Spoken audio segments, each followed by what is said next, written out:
Hello students, मैं अमरदीप पासवान अपने channel में फिर से आज आपका स्वागत करता हूं। आज हम पढ़ने वाले हैं भारत में जो राज्य और रजवाड़े थे उनका विलय कैसे हुआ था। ठीक है, लास्ट क्लास में हमने जाना कि भारत और पाकिस्तान का विभाजन हो गया था। ठीक है, किसका? भारत और पाकिस्तान का क्या हो गया था? बंटवारा। आज हम जानेंगे कि जो राज्य और रजवाड़े, अब सीमा तो इनका लग गया, सीमा रेखा जो इनकी जो बाउंड्री है वो तो सेट हो गई कि हाँ भाई ये भारत है, अब ये पाकिस्तान है। लेकिन भारत के अंदर उस टाइम पे 565 राज्य रजवाड़े हुआ करते थे। तो इसमें से कितने जो थे तो ब्रिटिश के अंडर में थे और कितने ऐसे थे जो कि राज्य रजवाड़े हुआ करते थे। तो भारत था, देखिए, 1/3 हिस्सा, ठीक है, यानी कि 1/3 भाग किसका था? राज्य रजवाड़ों का था। किसका था? राज्य रजवाड़ों का था। तो रजवाड़े जो होते थे वो राजाओं के होते थे, ठीक है, यानी कि राजा राज करते थे उन रजवाड़ों पे, उन राज्यों पे, ठीक है, यानी कि राजा की हुकूमत थी। और यहां पे जो ब्रिटिश है, ब्रिटिश सरकार का जो नियंत्रण था, किसका था? ब्रिटिश सरकार का नियंत्रण था। यानी कि राज्य रजवाड़े किसके अंडर में रह करके काम करेंगे? ब्रिटिश के अंडर में काम करेंगे। और जो क्षेत्र भारत के अंदर जो ब्रिटिश वालों ने डायरेक्ट कब्जा किया हुआ था, ठीक है, उनपे तो ब्रिटिशर्स का डायरेक्ट कब्जा था, डायरेक्ट नियंत्रण था। लेकिन जो बाकी राज्य रजवाड़े थे वो राजा के थ्रू नियंत्रण में किया जाता था। ठीक है, तो अब राष्ट्रों का विलय की बात करते हैं। तो उसमें स्टार्टिंग में क्या हुआ कि सबसे पहले भारत के अंदर जो राज्य और रजवाड़े थे वो जितने भी सीमा प्रांत के अंदर थे उन सभी राज्य रजवाड़ों को इंडिया के अंदर शामिल करना था।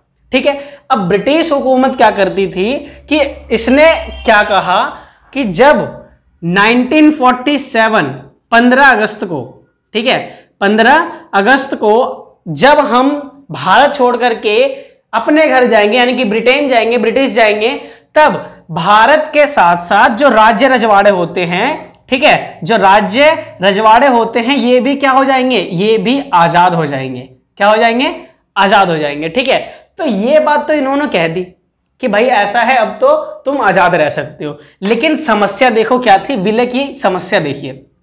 ठीक है, अब समस्या में ये आ गया कि जो ब्रिटिश वाले थे उन्होंने राजाओं को कह दिया, ठीक है, कि भाई अगर तुम चाहो तो तुम इंडिया में रह सकते हो, अगर तुम चाहो तो तुम पाकिस्तान में रह सकते हो, और अगर तुम चाहो तो तुम इंडिपेंडेंट भी रह सकते हो।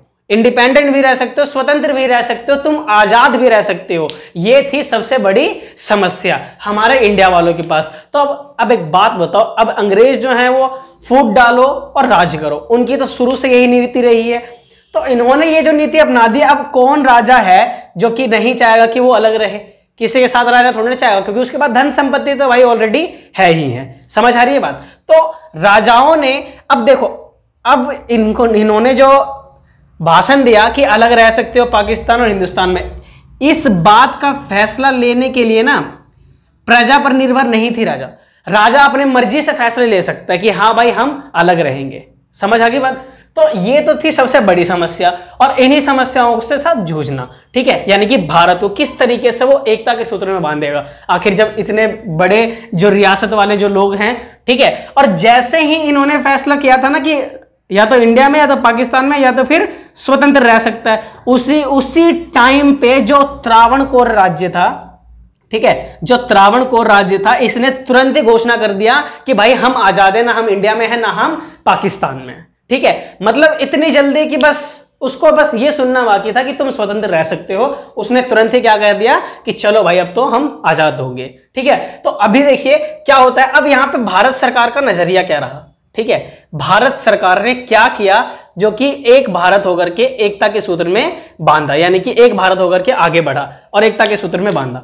ठीक है, तो सबसे पहले इस एकता के सूत्र में बांधने के लिए जो बात है वो सरदार वल्लभ भाई पटेल को दिया गया। मतलब जो सरदार वल्लभ भाई पटेल थे, ठीक है, उन वल्लभ भाई पटेल को क्या किया गया? जिम्मेदारी सौंपी गई कि भाई आप जो हैं वो भारत के सभी राज्य रजवाड़ों के पास जाएंगे, राजाओं से बात करेंगे, और बात करने के बाद आप उनको विलय पत्र पर हस्ताक्षर के लिए मनाएंगे। किस पर? विलय पत्र पर। ठीक है। तो विलय पत्र वो पत्र है जिस पर अगर साइन कर दिया गया तो उसको साथ साथ हो जाता है कि तुम भाई कहां हो, इंडिया में शामिल हो चुके हो। तो जब ये गए और बात करना चालू करा तो इनके पास 4 बातें सामने आई।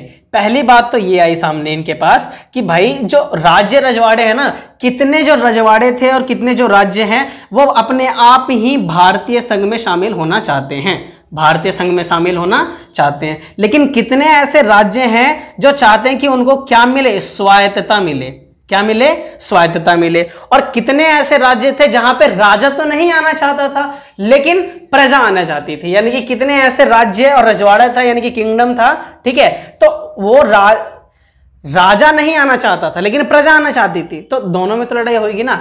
अब सरदार वल्लभ भाई पटेल कहते हैं जो नहीं मान रहा था कि भाई देखो ठीक है तुम्हें स्वायत्तता दे देंगे लेकिन आप जो हैं वो संचार माध्यम, ठीक है, और विदेशी मामले, ओके, विदेशी मामले और संचार माध्यम और सुरक्षा, ठीक है, और सुरक्षा, ये 3 चीज हमें दे दो, बाकी तुम्हें जितनी स्वायत्तता देनी है ले लो, हमें कोई दिक्कत नहीं है, बाकी आप ये 3 चीज हमें दे दो, ठीक है। तो ये 3 चीज जब उन्होंने मांगा तो वैसे ही धीरे धीरे क्या हो गए, जाकर के जो बाकी सभी रजवाड़े थे धीरे धीरे मान गए। और यहाँ जो त्रावणकोर था, त्रावणकोर के जो राजा थे उनका नाम था बलराम वर्मा।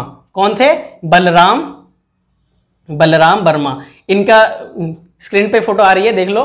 तो बलराम वर्मा जो थे ये त्रावणकोर के राजा थे, ठीक है। और कुछ देखो बहुत से जो राजे रजवाड़े थे वो तो इंडिया में शामिल हो गए, लेकिन कुछ जैसे हैदराबाद, मणिपुर और बाकी जो हैं वो राज्यों को, उन रजवाड़ों को भारत में मिलाने के लिए बहुत ही ज्यादा हमें मतलब चुनौतियों का सामना करना पड़ा, बहुत ही ज्यादा समस्याओं का सामना करना पड़ा। क्यों? क्योंकि वहां के जो राजा थे वो भारतीय संघ में शामिल हो ही नहीं रहे थे, वो चाह रहे थे कि हमें अलग से स्वतंत्र राष्ट्र बना दिया जाए। तो नेक्स्ट क्लास में यानी कि नेक्स्ट वीडियो में हम ये जानेंगे कि हैदराबाद का विलय हमारे इंडिया में कैसे हुआ। तब तक के लिए बाय।